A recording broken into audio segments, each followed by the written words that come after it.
Physical well-being is quite an easy thing to be able to develop physically, and so exercise is one of them. I do go to gym tonic. First, I like the mental games like mahjong. That's one of the things I always look forward to. Wednesday are my mahjong days. And then I play cognitive games on the iPad. I went to India. I learned meditation. And I learned this method called Vipassana from a well-known monk. And I do practice it even now. The well-being comes from being comfortable. So that's why it is really important for people with dementia to really have to accept the situation first. That's why I mentioned about the education, the knowledge that you have.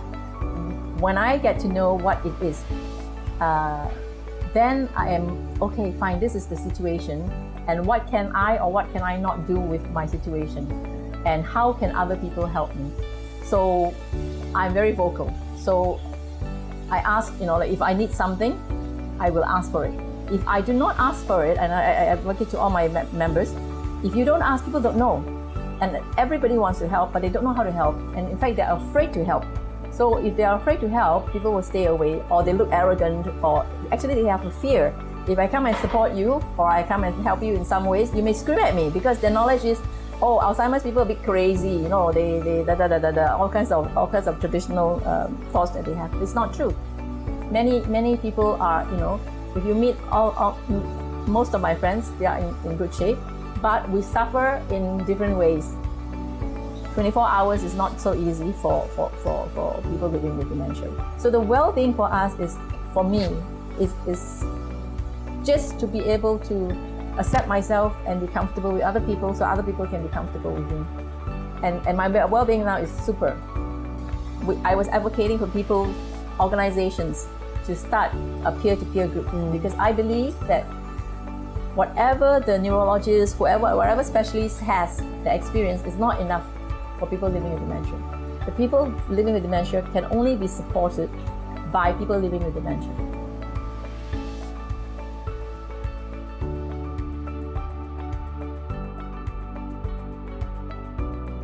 Why is my well-being so good right now? It's because of all my friends who are supporting me. Not that I'm supporting, everybody is supporting each other. For well-being of people, especially dementia members, I think the key thing is to keep active. And I don't have issue because I am active. I get up, I do my exercises, I have my meditation, I have my calm time, I have my busy time, I have my dance time. We go out to communities to help people because I cannot find the people.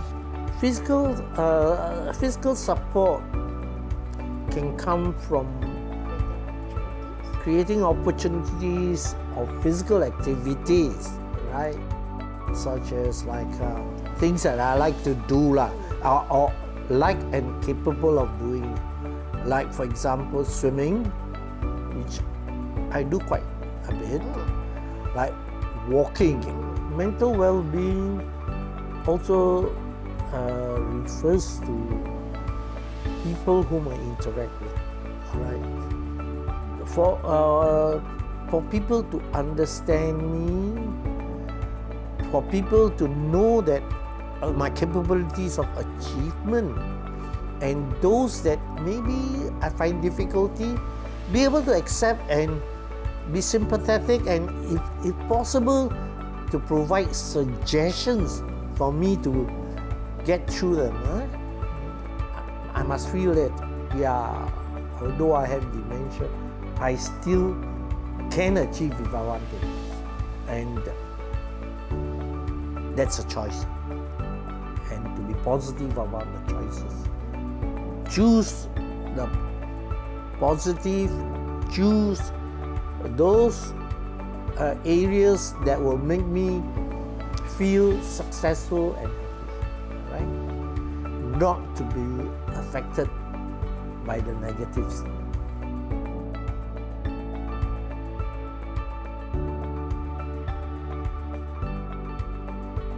So part of his well-being is ensuring that he's happy.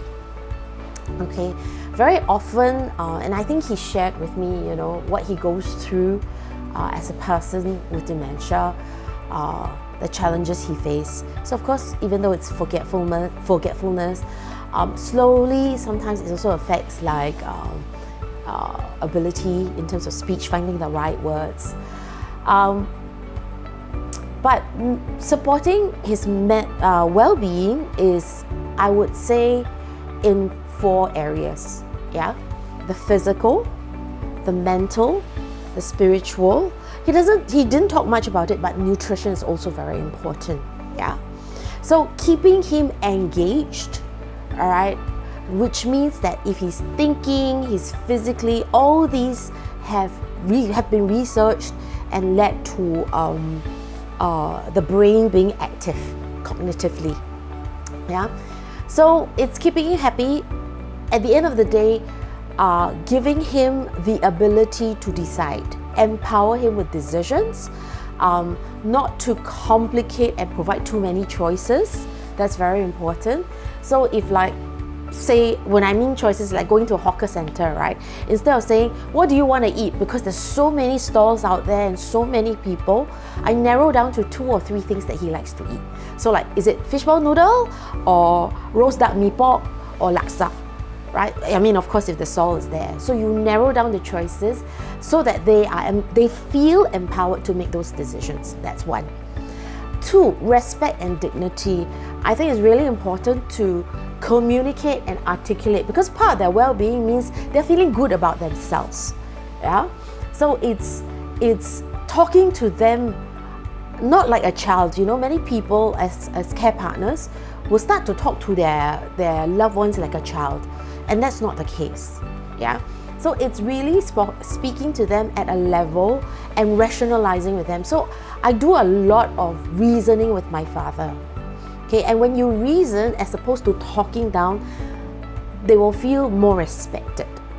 Yeah, so that's very important as part of supporting their mental well-being. It's making sure and reminding them and supporting them to do all these things that they say they love to do. The important thing is to ensure that they are doing things they enjoy. That's very important.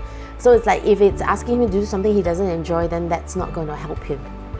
Mental well-being, behind the scenes, apart from the physical, mental, and spiritual, is ensuring that they feel respected, there's dignity, empowering them with choices that they can still make at that whatever stage they're in, and having them feel a sense of fulfillment and achievement.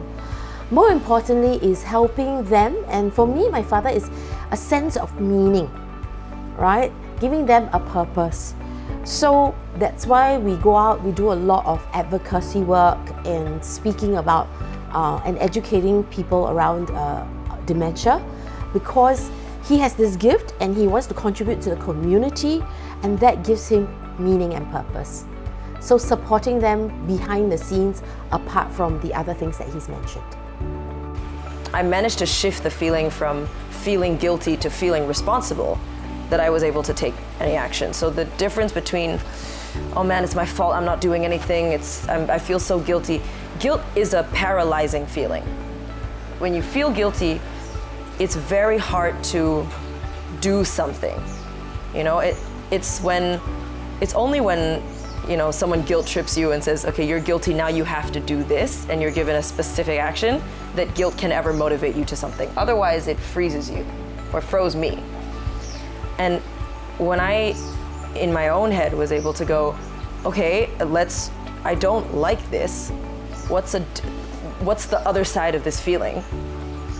And think that, okay, if I'm not guilty and the thing is still ongoing, then I'm responsible, and I have to have a response to this. Then that's when, the responses started to pop up.